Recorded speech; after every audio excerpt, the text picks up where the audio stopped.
ਪਾਕਿਸਤਾਨ 'ਚ ਪੰਜਾਬੀ ਕੌਮਪ੍ਰਸਤਾਂ ਦੇ ਸਭ ਤੋਂ ਵੱਡੇ ਨੈਟਵਰਕ ਪੰਜਾਬੀ ਨੈਸ਼ਨਲਿਸਟ ਫੋਰਮ ਵੱਲੋਂ ਜੀ ਆਇਆਂ ਨੂੰ। ਪੰਜਾਬੀ ਕੌਮ ਨੂੰ ਲੁੱਟਣ ਵਾਲੇ ਕੌਣ ਨੇ? ਪੰਜਾਬੀ ਕੌਮ ਪ੍ਰਸਤ ਕਸ਼ਮੀਰੀ ਹਿੰਦੂ ਡੇਰਾਵਾਲੇ ਦਾ ਸ਼ੁਮਾਰ ਪੰਜਾਬੀ ਕੌਮ 'ਚ ਹੁੰਦਾ ਹੈ। ਸਮਾਰਟ ਬਰਾਹਵੀ ਗਿਲਗਿਤੀ ਬਲਤਿਸਤਾਨੀ ਕੋਹਿਸਤਾਨੀ ਚਿਤਰਾਲੀ ਸਵਾਤੀ ਰਾਜਸਥਾਨੀ ਗੁਜਰਾਤੀ ਨੂੰ ਮਜ਼ਲੂਮ ਜਦ ਕਿ ਪਠਾਨ ਬਲੋਚ ਹਿੰਦੁਸਤਾਨੀ ਮੁਹਾਜਰ ਨੂੰ ਜ਼ਾਲਮ ਸਮਝਦੇ ਨੇ।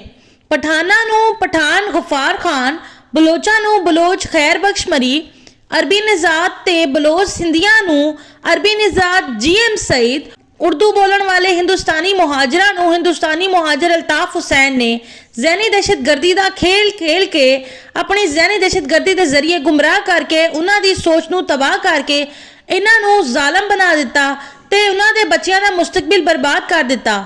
ਪਠਾਨ ਗੁਫਾਰ ਖਾਨ, ਬਲੋਚ ਖੈਰ ਬਖਸ਼ ਮਰੀ, ਅਰਬੀ ਨਿਜ਼ਾਦ GM ਸਈਦ, ਹਿੰਦੁਸਤਾਨੀ ਮੁਹਾਜਰ ਅਲਤਾਫ ਹੁਸੈਨ ਦੇ ਕੌਮ ਪ੍ਰਸਤੀ ਦੇ ਨਾਂ ਤੇ ਮੁਫਾਦ ਪ੍ਰਸਤੀ ਤੇ ਜ਼ਹਿਨੀ ਦਹਿਸ਼ਤਗਰਦੀ ਦੇ ਫਲਸਫੇ ਦੇ ਆਦੀ ਹੁਣ ਪੰਜਾਬ ਤੇ ਪੰਜਾਬੀ ਕੌਮ ਤੇ ਬੇਬੁਨਿਆਦ ਇਲਜ਼ਾਮ ਲਾ ਕੇ ਬੇਜਾ ਤਨਕੀਦ ਕਰਨ, ਤਜ਼ਲੀਲ ਕਰਨ, ਤੋਹੀਨ ਕਰਨ ਤੇ ਬਲੈਕਮੇਲ ਕਰਨ ਦੇ ਲਈ ਤੋਤਾ ਕਹਾਣੀਆਂ ਬਣਾ ਕੇ ਪੰਜਾਬ ਤੇ ਪੰਜਾਬੀ ਕੌਮ ਨੂੰ ਲੁੱਟਣ ਦੇ ਆਦੀ ਬਣ ਚੁੱਕੇ ਨੇ।